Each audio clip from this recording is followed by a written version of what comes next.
gentlemen, thank you for tuning in to another week of What's Up Watauga.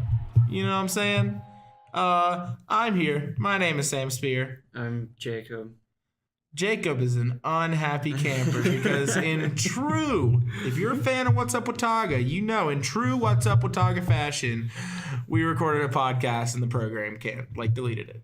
So here we are again with our wonderful guest, Michael Corts. Hi. Michael, how you doing today?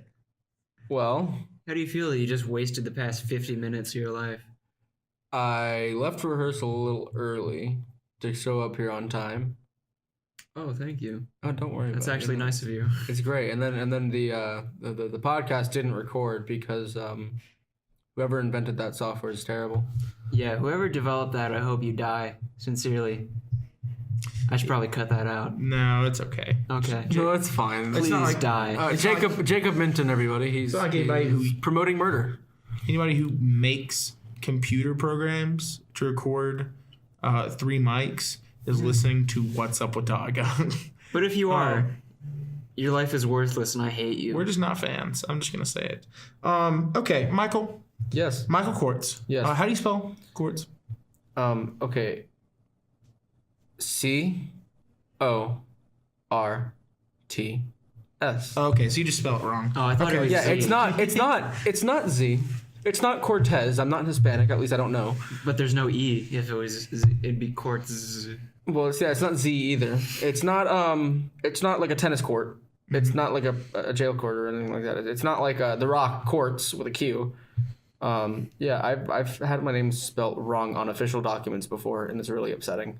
That's exciting. Like, have you ever gotten your social security card and it spelled it Courts and it's just spelled wrong? And then I'm like, hey, this isn't my name. That's kind of funny. I got my driver's license that said John Minton one time.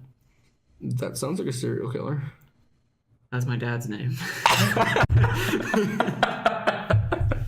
On a separate note, my best friend in high school has a plaque in the band room with his name on it that says his name is Alex Holquin, H-O-L Yes. G-U-I-N. I had to think about it. And it is spelled Holquist, Alex Holquist on the plaque, which is exciting. Like, I made it my goal when I left that school to have everyone know his name the wrong way. Holquist. It was perfect. Anyways, so Michael Corts with a C and an S and no Z.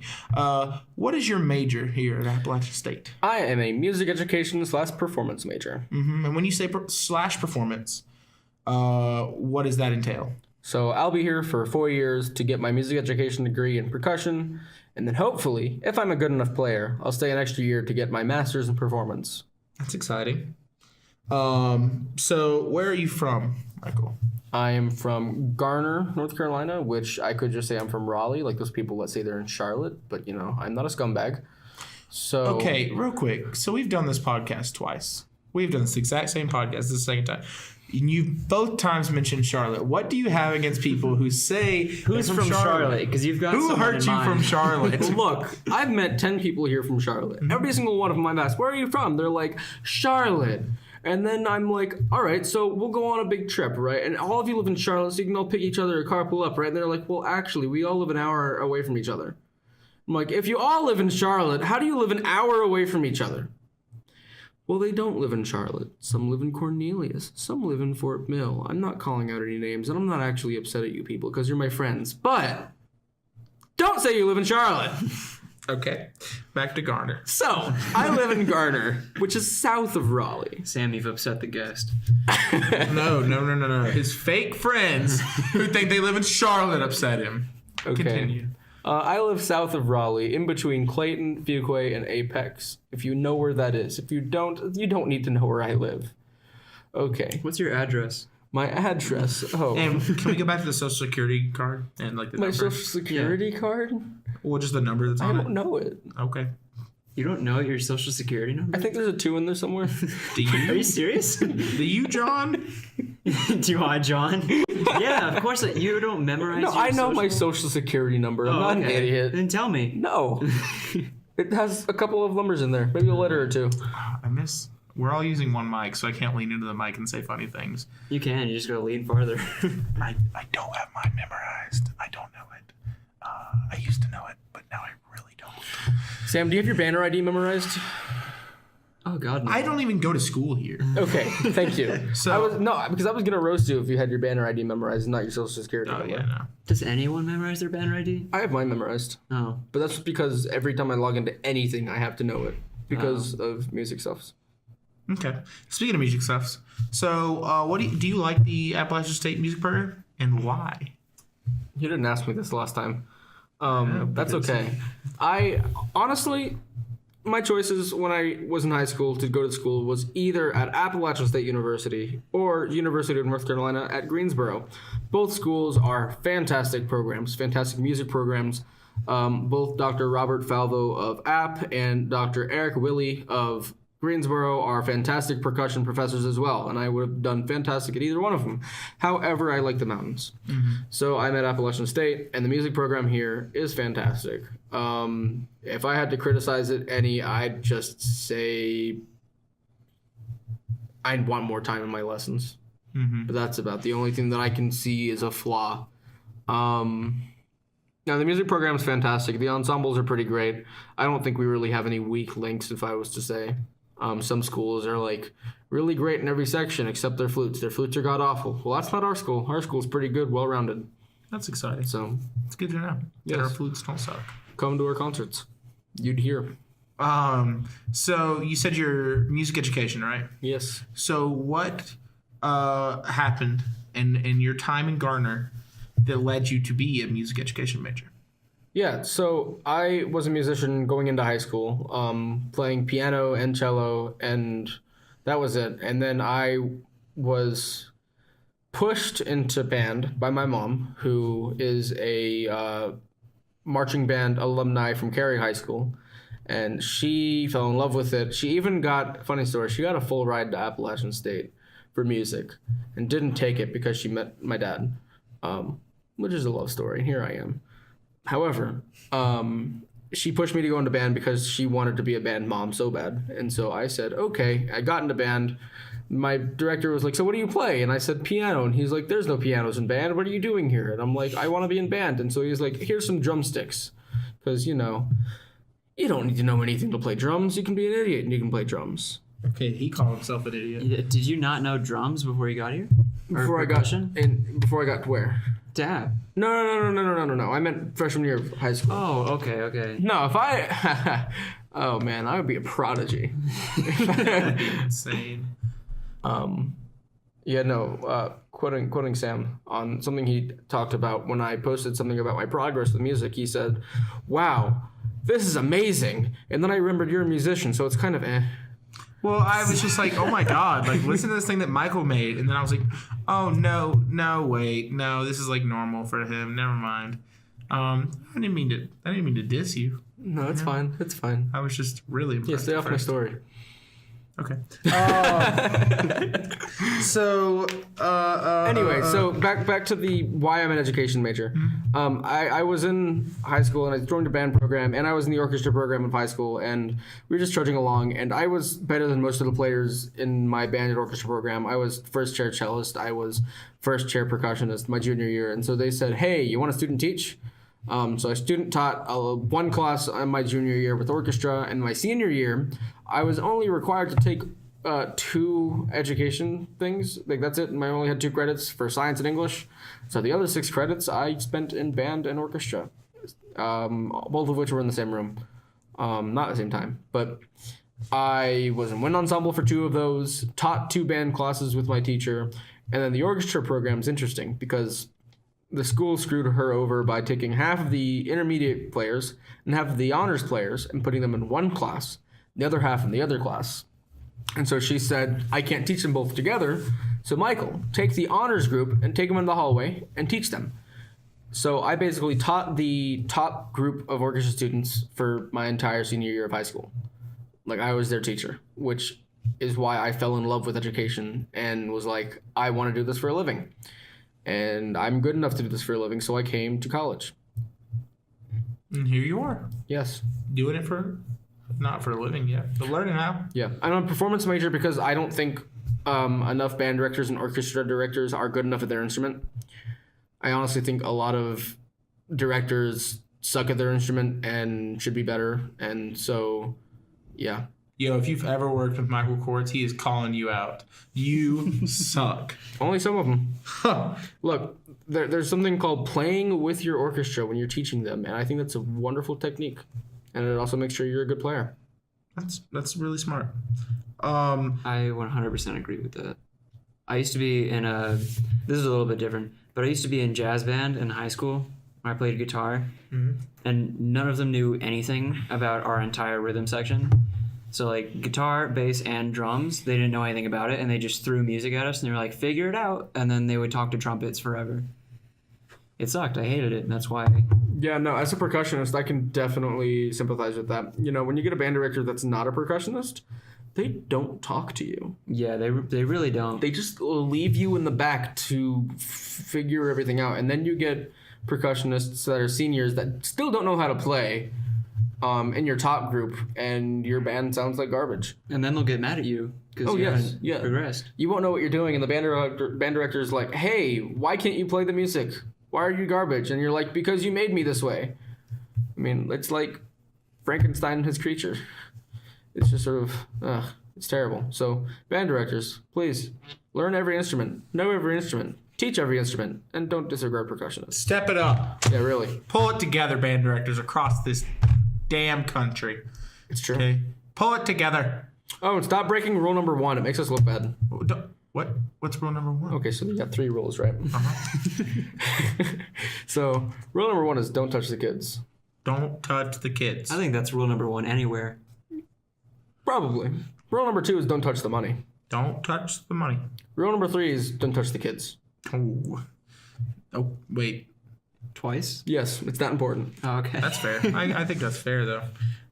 Too many people be touching the kids. Yeah, when I told you in the previous podcast that we recorded today, I said that my school is known as the get in, get out school because band directors will come straight out of college and then leave after 3 years to go back and get their degree. Well, one of these band directors stayed for 1 year, got into a little bit of a scandal, left, and married his student. Okay, for the record, he did not mention that on the first Yeah, you one. left this out. He did not this is mention that interesting. detail. Yeah, I forgot to talk about this, but pretty much, yeah, one of our band directors, I won't name names, had a little frisky with his senior, and he was out of college, and they fell in love, and let's just say that now their Thanksgiving dinners are pretty interesting. Pretty musical, I bet. Dude, I don't even know if they know how to play instruments anymore. Okay, that's fair. Well, thank you for tuning into our newest segment, Tea Time, on What's Up Watauga. Michael, so you did this in high school. You worked so much in the music program. What led you to Watauga? Yeah, so I was a pretty smart cookie in high school and was like allowed to apply for scholarships. And so I came on Scholars Day to get interviewed, and guess who interviewed me? Who? Mr. Clark Maddox himself. No way. Oh, yeah. Oh my God, it's like we didn't know. I know. And so he was like, well, Michael, you're a fine young man. You're an Eagle Scout. You sound like you'd fit in with Watauga well. And I was like, cool. And so he said, sign here. And I said, okay. And then now I'm here. And then I got a call from the assistant dean of the music program that was like, why would you do this? You can't be a music major and in Watauga at the same time. That's blasphemy. And then Clark was like, he's right. And then I was like, no, I can do it. And here I am doing it. So Clark just told you, like, do this, and without even knowing what it was, you did it? I mean, we talked a little bit about it, like residential college, and so it sounded a lot like Governor's School, which is a program that I went to alongside other Wataugans such as Nick Korazov and Ira Summerlin and Ella Fowler, I think is her last name. They also went, and it was a great eye-opening experience about college and about like a small family community, which is what Watauga sounds like and which is what it is. So he explained that to me, and I was like, I'm down. Sign me up. And here I am. And you think it is like that? Your expectations have been fulfilled? Like, is it what you thought it would be? I mean, yeah, for the most part. There's a little bit of stuff that we walked into as freshmen that shouldn't have happened, but I think that's being cleaned up, and by next year when we're mentors, there won't be any issues. Telling you, tea time with Michael Corts. Well, that's really exciting. And do you plan to pursue Watauga into your next year? Like as a mentor? Yes, I will be a mentor next year. I will be a mentor alongside my sweet mates, Brendan and Robert and Blake, and we will have a grand old time. We have a lot of good ideas coming up this next semester. A lot of ideas that we wanted to help promote Watauga. You guys had Blake on the show. I don't know if he brought up permaculture or not, but I mean, he loves permaculture, and so we were talking about the plot of land in between the driveway to the L and Bodenheimer, and we want to do something with that. We've also talked about bringing our sustainable development garden and making it better than what it is now. Not that it's not bad, but and then just other things: promoting recycling, promoting composting, promoting zero trash living, as well as trying to get more events that people want to go to. This is a really stupid question. What is zero trash living? You have rubber bands on your wrist right now. You're killing our environment, Jacob. Why did you buy rubber bands? Because my memory sucks, okay? No, but like, I mean, so there was a point in time where Brendan, it's a really difficult thing to happen, but Brendan and Blake lived where they tried to make zero trash, meaning that anything that they bought, they could use. Meaning if you buy a Hot Pocket, well, you have the box, you have the plastic, and you have a little heat-up container that's all going to get thrown away. So that doesn't count. So if they bought a pumpkin, this is during Halloween time, they bought a pumpkin, they carved it, they took all the insides, and they made pumpkin pie out of it. They composted the shell, and then they were like, well, what do we do with all the seeds? We must be able to do something with the seeds. So they dried out the pumpkin seeds, crushed them up, and turned them into a spice. Right? None of that went to waste. Nothing. So going out to the store, if you're buying anything that has any plastic product on it, you're doing it wrong. That's sort of what we're trying to go for. Interesting. It's really hard. And you're trying to like spread that type of education to younger Wataugans, I assume? Yes. We would like to try to. It's like I said, I'm drinking out of a plastic water bottle right now. It's difficult. Yeah, I was about to say. But, you know. It happens. It happens. Michael, is there anything you want to promote? Because we're going to kind of keep this one short because I don't know if you guys don't know this. We're still at 17 minutes. I know, but you guys don't know this, but I've been in this room for an hour and almost 45 now. Who knows how long Jacob's been in this room? Michael's been in here for an hour and a half. So we're going to keep it kind of brief, you know. Hopefully 10 more minutes. What? Michael, give me some promotions. What you been doing? What you been up to? Well, as a music major, we get to have concerts. Our concerts are located in the Broy Hill Music Center. If you don't know where that is and you're living in the L, well, you literally just look down the hill and there it is. It's on the corner of Bodenheimer and River Street. In that building, there's a concert hall called Rosen. In that concert hall on April 11th, which is a Thursday at 8 p.m., you can come hear the Appalachian State Percussion Ensemble. We will hit things, make big loud noises, make really good music, and maybe play some ragtime xylophone, which is just a grand old time. It's free. And you'll be supporting me, which is great. And the other percussionists. Anything else you want to promote? But they're not as important. I didn't say that. Anything else you want to promote? Yeah, so I recently started a club, also known as Poker Club. We are waiting to get approved by the club council. But Poker Club will meet on Monday nights at 8 p.m. in the Great Hall. If anyone is interested in playing poker, learning poker, you don't have to have any experience involved or just having a good time with friends. Please come to a meeting. It's an open platform. We would like to also state as a club, not just from Michael, but just as a club, that we do not endorse, involve ourselves in, or anything of that sort of gambling. There will be no money being involved that will give prize money, and you get it. After you come for a meeting, if you want to be a member, it will be $5 for a semesterly membership cost. So that will help with buying poker chips, buying tables, hosting events, and stuff like that to make your experience better. We hope to see you. Our first meeting is... That's a dumb statement. Our meetings are Monday nights at 8 o'clock. So please come out and play. Well, that's awesome. And Jacob, I believe you are a member of this poker club. I am. It's super fun. I wish I could be there more. It starts at 8 and I work at 10.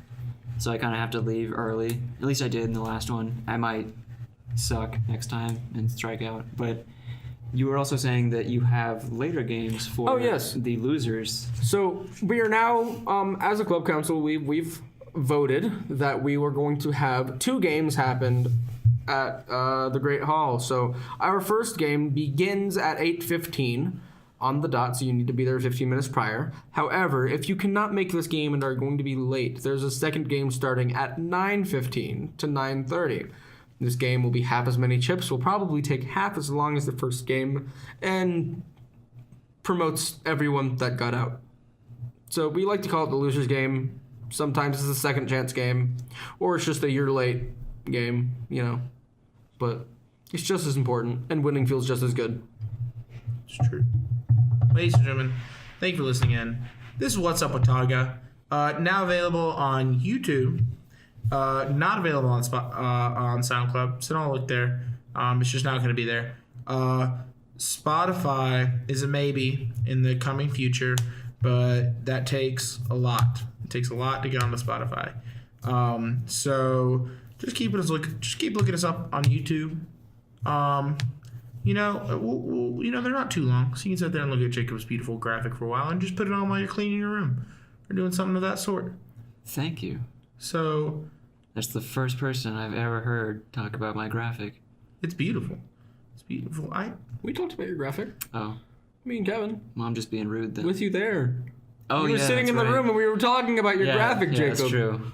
Yeah. Ladies and gentlemen, thank you for tuning in. Have a wonderful week. And that's about all I got. Also subscribe on YouTube, because I think we only have like 12. I'm one of them. Oh, okay. Good for you, Michael. I do not know if I am. Sam. Shame. Yeah. Anyways, thank you for coming on, Michael. Jacob, thank you for just being here, being alive, you know. I do my best not to die. I can tell. As anyone should. I can really tell. But if you just die, everything's easier. Yeah. Ladies and gentlemen, have a wonderful week. That's really terrible to say. Thank you so much. Bye. I'm going to clap to end it because it annoys Sam. Oh my God. Why? Why?